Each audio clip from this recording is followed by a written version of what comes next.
Je ne le connais pas. On ira se coucher moins bête ce soir. Let's go. Faut que je vous montre un truc de ouf. C'est mon bro. C'est les Africains. Mais quelle belle expérience de voyage.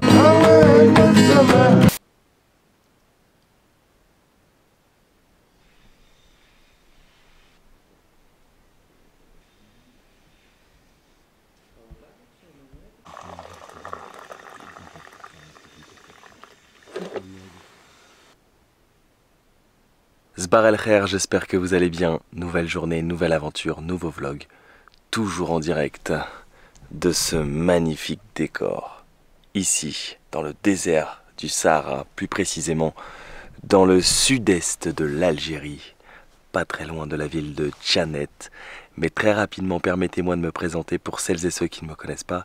Je m'appelle Ben et nous sommes en direct de l'Algérie chaque jour sur ma chaîne YouTube. Car oui, je poste une vidéo par jour en direct de l'Algérie pour cette deuxième saison. Alors pourquoi deuxième saison? J'étais déjà venu ici au mois de mai, sauf qu'il y avait plein d'endroits que je n'avais pas eu le temps d'explorer du fait que j'étais limité en fait par la durée de mon visa. J'ai donc décidé de revenir avec un nouveau visa pour terminer ce que j'avais commencé. Playlist de la saison 1 quelque part au-dessus de ma tête, et puis vous pouvez retrouver aussi la playlist de la saison 2 parce que durant cette saison 2 on a fait plein de nouveaux endroits, Sétif, Batna, les Aurès, et puis maintenant le Sahara où nous sommes depuis quelques jours et où nous prenons vraiment beaucoup de plaisir à y être et à y vadrouiller, à découvrir de nouveaux paysages, à être ici avec les Touaregs, à prendre d'eux, et ça c'est juste fantastique. Alors si jamais vous tombez un petit peu par hasard sur cette chaîne et que le contenu vous plaît,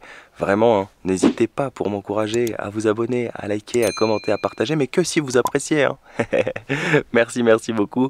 Et puis, surtout, si vous voulez suivre mon aventure en live, comme si vous y étiez toujours bien avant mes vidéos YouTube, ça se passe sur mon compte Instagram, Bennenko. Alors oui, on est déconnecté en ce moment, on n'a pas de réseau, on n'a pas de 4G, on a profité justement d'hier du petit passage en ville pour l'étape douche, et aussi se connecter, etc., parler à nos proches, voir les résultats de la Coupe du Monde. Mais à part ça, on est totalement déconnecté et ça fait du bien. Et d'ailleurs, c'est drôle parce que vraiment hier, quand on est revenu en ville, ça m'a fait bizarre après 4 jours de revoir des gens, de réentendre le bruit des voitures, des klaxons, etc. Parce que en fait, c'est tellement calme que ça fait trop bizarre quoi. Alors comme je vous le répète au quotidien durant ce circuit, le programme, je ne le connais pas.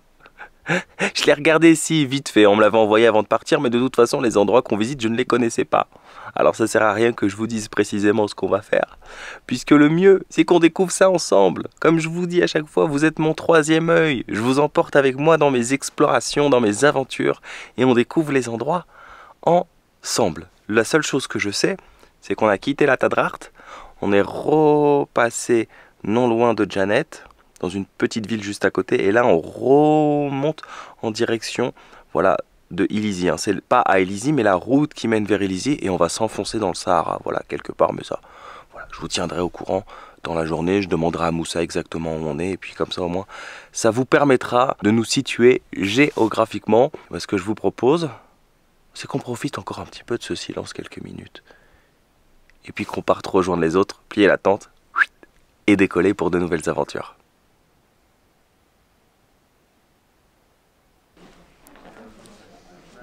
Moussa, est-ce que tu sais utiliser ça?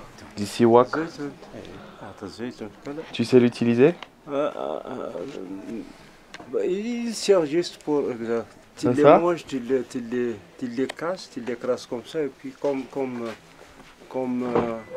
la fourchette dedans. Ouais. Je casse? Oui, je peux avaler le jus? Je peux avaler le jus ou pas? Le jus normal, tu peux le avaler. Et puis, exact. Tu le mets directement dans ta bouche, donc à chaque fois, tu l'utilises comme le J'utilise comme une brosse à dents? Exactement, comme une brosse à dents. Ouais. Tu peux le laisser carrément, tu le mets directement dans ta bouche, oui, comme ça, et puis à chaque fois, ouais. Il a le goût. C'est amer un peu. Ouais. Ah, ça a un goût de jus de condiment. Exact, comme ça. Le jus de condiment que j'avais bu en Turquie, ça a le même goût. On utilise ça comme une brosse à dents, je sais pas si ça s'utilise comme ça. Ça fait plein de résidus. Non, c'est pas désagréable. Hein. Ouais, je trouve que peut-être quand t'as pas l'habitude, t'as pas la même sensation qu'une bonne brosse à dents. Non, mais justement, après, il va s'auto-consommer, il va libérer des petites... Ah ouais? Ouais. Ça va, Bon, au moins on aura testé. On ira se coucher moins bête ce soir.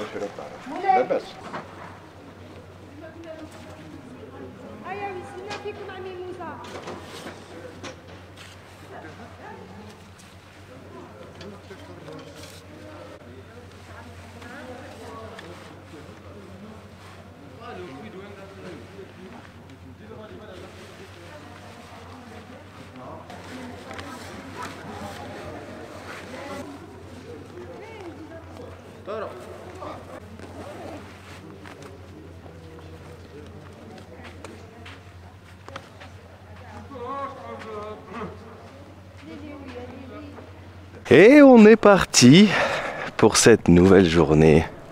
C'est l'heure de la marche matinale, hein, cette petite habitude qu'on a pris ici tous les matins.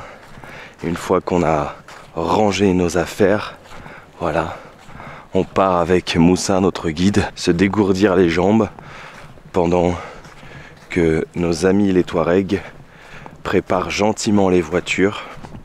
Ils sont vraiment exceptionnels. En termes d'organisation, hein, je l'ai répété, mais ils sont au top. Et puis voilà, ils nous laissent vraiment cette liberté de pouvoir profiter à fond de notre expérience dans le Sahara. Ils nous enlèvent une grosse épine du pied, je vais pas vous mentir, pour avoir déjà fait du camping et du bivouac. Waouh! Quand tu as cette liberté juste de pas faire à manger, de pas faire la vaisselle, de pas ranger la voiture, waouh, tu gagnes un temps monstrueux et puis surtout ça te permet voilà, de profiter à fond tout simplement. Et puis eux en fait ce qu'ils font une fois qu'ils ont terminé, ils nous rejoignent en voiture un peu plus loin. Donc nous on a vraiment ce luxe, hein, il faut le souligner, hein, chaque jour. C'est vraiment un luxe, on a beaucoup de chance et merci encore une fois à eux. Je suis très reconnaissant, même si c'est leur travail, mais en tout cas pour leur gentillesse. Et puis nous, voilà, on profite de tout ça, de cette belle nature, de ce beau désert. D'ailleurs, vous allez rigoler, mais j'ai appris quelque chose hier soir qui m'a fait sourire, parce que j'ai demandé à Moussa comment on dit désert en arabe. Et il m'a dit, on dit Sahara. Alors du coup, j'ai rigolé. J'ai dit, ah, mais en fait, toute ma vie, je ne savais pas que Sahara, ça voulait dire désert. Moi, je croyais que c'était le nom qu'on avait donné, en fait, à ce désert.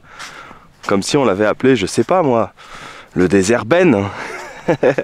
Non, en fait, Sahara, ça veut dire simplement désert. Donc en fait, je suis dans le désert du Sahara. Voilà.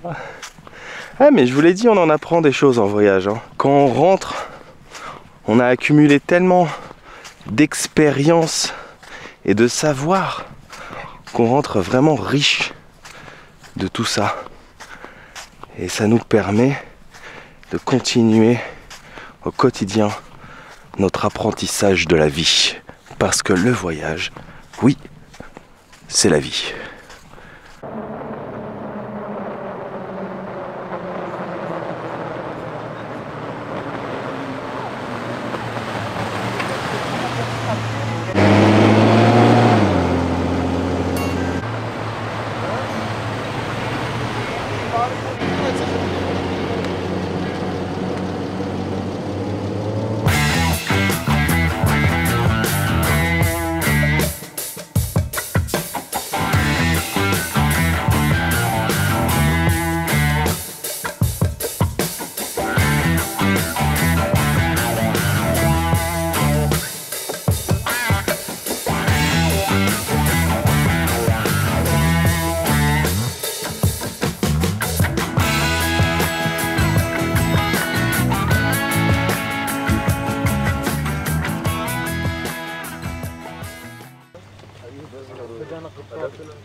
Merci Hossein, Sahid.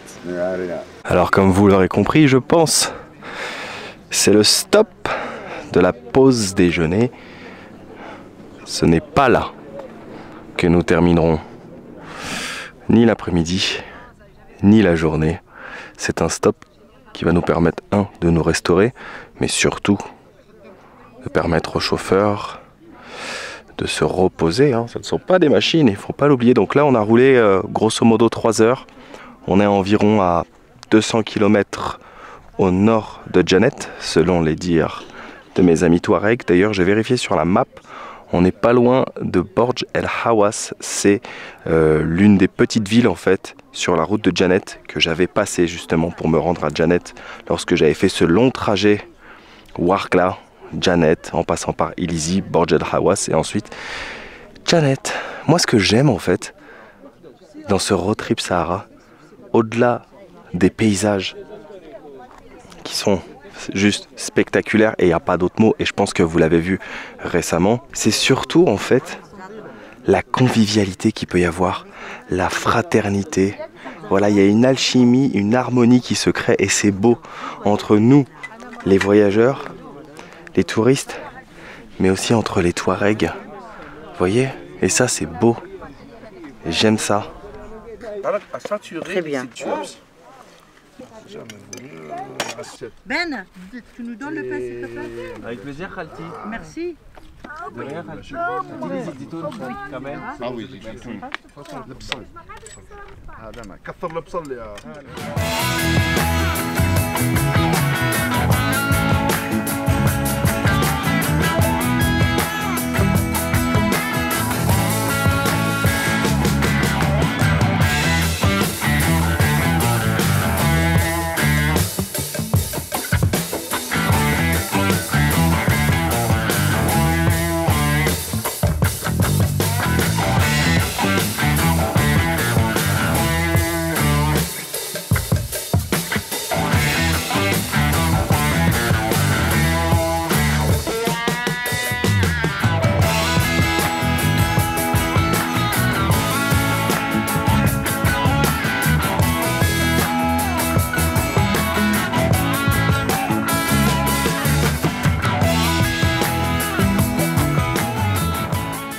Nous sommes de retour dans le parc national du Tassili Nadjer. Alors pas très loin de là où on s'est arrêté pour la pause déjeuner. Grosso modo une vingtaine de kilomètres. Donc voilà, on a un peu roulé et là on s'est arrêté sur un spot de gravure rupestre. Vous voyez là, une vache. Un peu plus loin, de l'autre côté, on a une girafe, un tigre. Vous voyez, il faut vraiment prêter attention. On voit des dessins un peu partout. Vous voyez là par exemple, il y a des gazelles. Et bien sûr, quand on vient ici, la règle, c'est de se déchausser pour éviter justement d'abîmer les gravures. Éviter de marcher dessus également. Plutôt marcher autour pour les contempler, mais voilà, enlever ses chaussures et ses chaussettes pour justement éviter de détériorer le lieu. Donc ce sont des gravures qui, selon Moussa, auraient le même âge, grosso modo, que celles qu'on a découvertes tout au long de ce voyage, dans la première partie du Tassili Nadjer, environ 6000 ans avant Jésus-Christ. Cette zone est vraiment chargée, en gravure, en peinture. Il y a beaucoup de spots. Voilà, je crois que le tigre est quelque part par là. On le voit pas très bien parce qu'il est un petit peu effacé. On voit en bout de sa tête. Les tigres. Oui monsieur. Une patte, la queue. Ici des girafes comme vous pouvez le voir. Il y a des gens qui avaient beaucoup de talent à l'époque pour réaliser ces gravures qui sont vraiment réussies et très jolies. Ils nous ont laissé vraiment des belles traces de leur passage sur Terre. Et puis surtout, ce que je constate, c'est que dans cette zone du nord de l'Afrique, avant c'était la savane quoi. Il y avait des tigres, des lions, des éléphants, des girafes, des antilopes, etc. Et j'ai oublié de vous dire, mais ce lieu s'appelle Dider.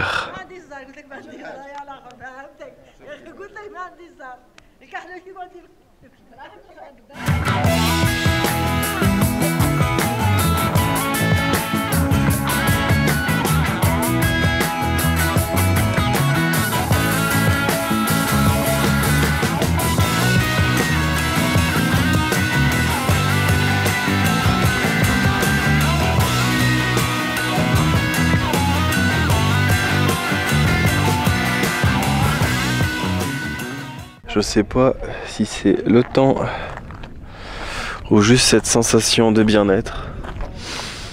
Voilà, de me laisser porter, transporter. Alors j'ai un coup de barre.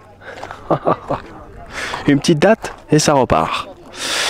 Mais du coup on vient d'arriver sur un nouveau site qui, selon les dires de Sihem, l'accompagnatrice, s'appelle Idaren. Et on va découvrir ça ensemble puisque c'est un canyon. Nous ne sommes pas aux États-Unis, au Grand Canyon. Non, non, non, non, non, non, non. Même si ça a des allures d'eux. Nous ne sommes pas dans les Aurès à Roufi. Non, non, non, non, non. Nous sommes toujours ici, dans le sud-est de l'Algérie, au Sahara. Alors j'ai zoomé un petit peu parce que sinon vous ne l'auriez sûrement pas vu. Mais on a bien la présence d'une rivière qui traverse le canyon avec toute une végétation autour.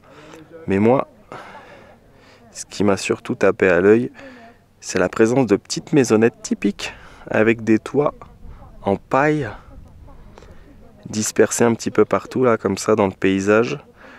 Donc je me suis posé la question, mais à qui elles appartiennent? J'ai donc gentiment demandé à Moussa, qui m'a répondu qu'en fait, elles appartiennent à personne.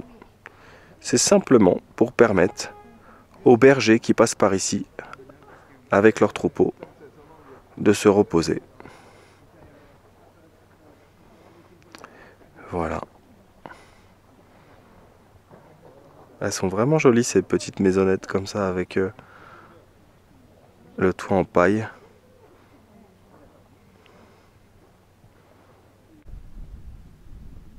Ça va, Ben? Ça va et toi, bro? Très bien, I'm good. How are you, bro? I'm really, really fine. Let's go? Let's go. Yallah. Yallah.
خلاص. Tu partages, hein? Lui, il a pris tout le paquet.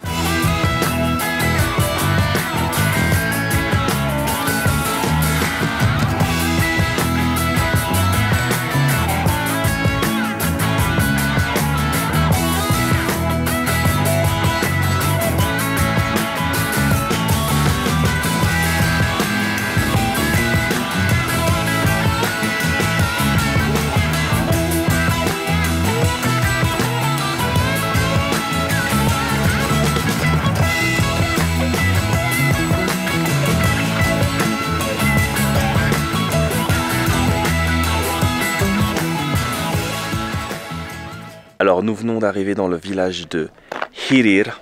Désolé pour la prononciation, j'essaie de faire de mon mieux, mais il faut que je vous montre un truc de ouf. Vous vous souvenez des petites maisonnettes qu'on voyait lorsqu'on était tout en haut du canyon?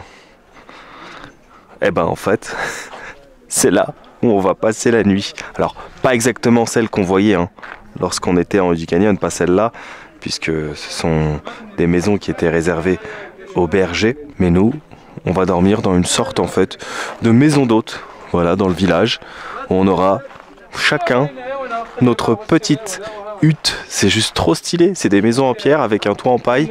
Ça me fait penser un petit peu au restaurant Courte Paille. Alors, je sais pas trop comment ça va se passer. Est-ce qu'on aura chacun notre hutte? Est-ce qu'on sera en groupe, les hommes d'un côté, les femmes de l'autre? Je sais pas. Mais waouh, c'est trop stylé. Donc ce soir, on n'aura pas à déplier la tente. Et demain matin, on n'aura pas non plus à la replier. On va aller voir qu'est-ce que ça donne. Qu'est-ce que vous en pensez?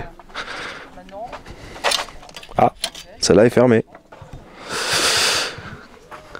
Oh, c'est stylé.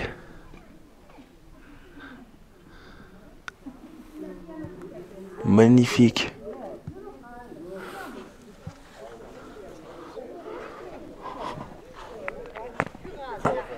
Parce que c'est à moi à l'ouvrir, il a des traits, mais c'est elle qui me met plein de choses.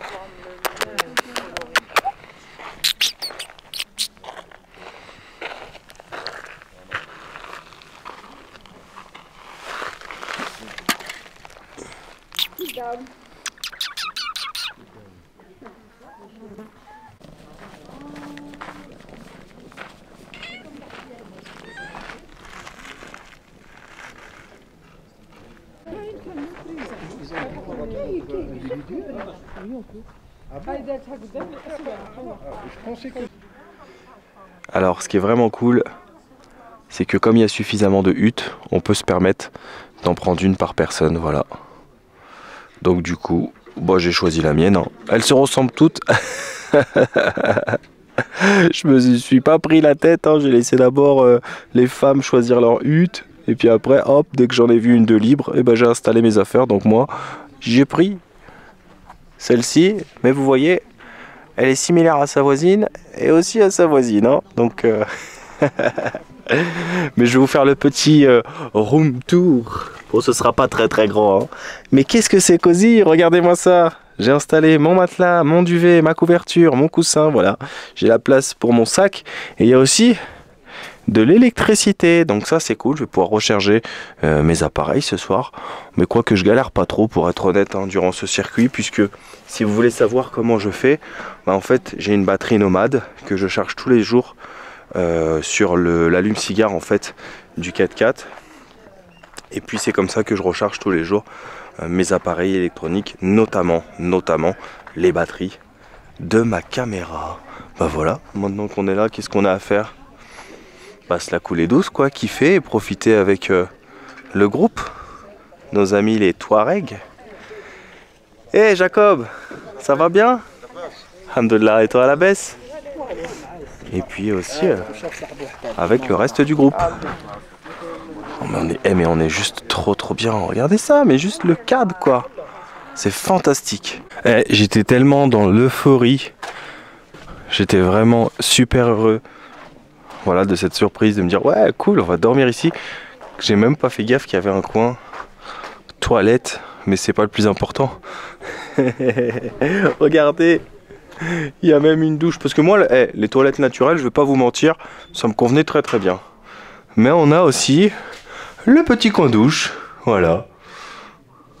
Magnifique, c'est grand luxe ça, ce soir. Alors, cette habitation? Ah, super. 3 étoiles. Oh, tu peux même en mettre une 4e là, hein. Il y a la douche et les toilettes. Hein. Ah oui, pour le truc. Et heureusement que le wifi, je crois, il va partir. Il y a du wifi ouais, aussi. Mais il va partir à 7 h. Ils ont dit. Il va où? Ils vont essayer de, comment dire, d'avoir le numéro et recharger le modem.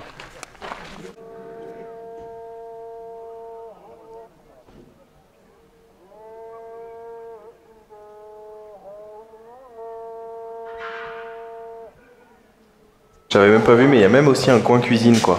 On ami Khouya. C'est mon Khouya Aziz. C'est mon bro, Khouya Aziz. Khouya Aziz. Mon Sahbi. Oui, Sahbi. Merci, Sahbi. Ils sont vraiment adorables, les Touaregs. Vive Morocco. Mais je t'ai dit, c'est pas l'Algérie qui joue avec.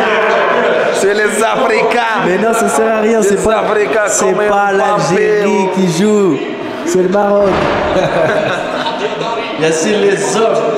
Les hommes.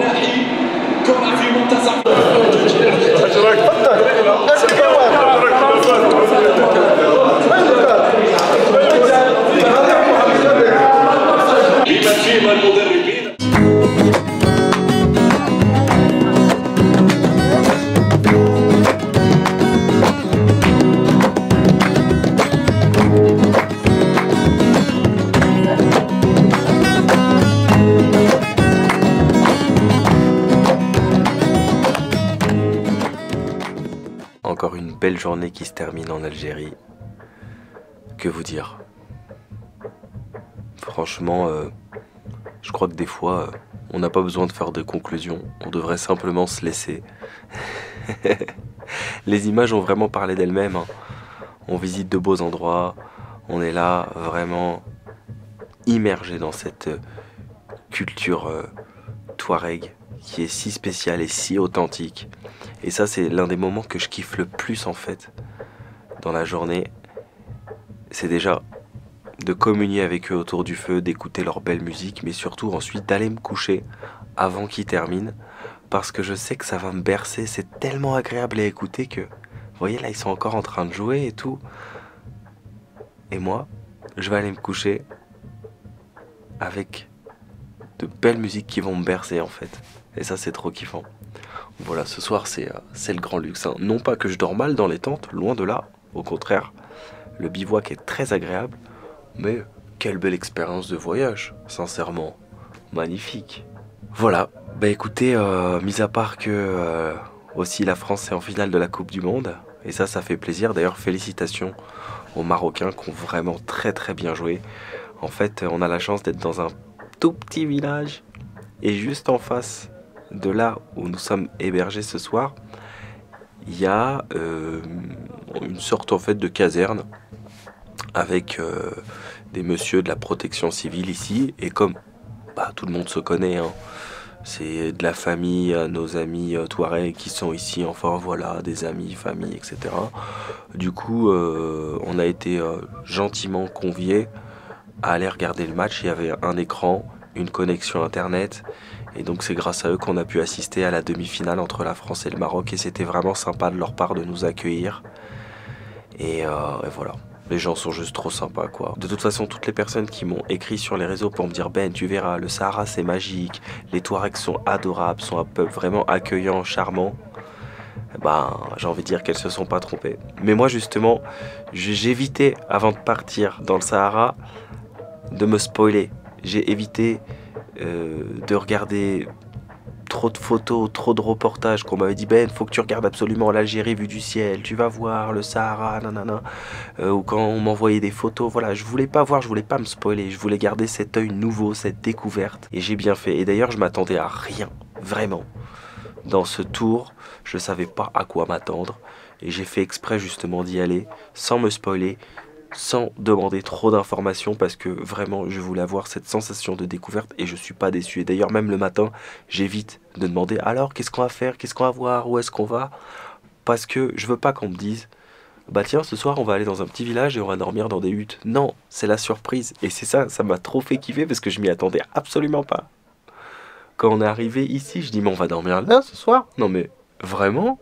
Waouh. C'est trop kiffant quoi. Donc voilà. En tout cas, je vous remercie à tous d'avoir suivi cet épisode. J'espère sincèrement qu'il vous a plu. Demain, avant-dernière journée, ici, dans le Sahara. Alors on fera le maximum pour profiter comme chaque jour. D'ailleurs, c'est pas parce qu'on a un petit peu de connexion ici que j'ai profité voilà, pour me connecter. Bon, un petit peu, mais raisonnablement. Voilà. Ce que je veux, c'est vraiment continuer à rester comme ça, dans cette déconnexion et dans cette connexion, voilà, avec la nature qui nous entoure et surtout avec les Touaregs. Merci à tous, prenez bien soin de vous, n'oubliez pas de voyager, mais surtout n'oubliez jamais un truc, c'est que quand rien n'est prévu, tout peut arriver. Merci, à demain.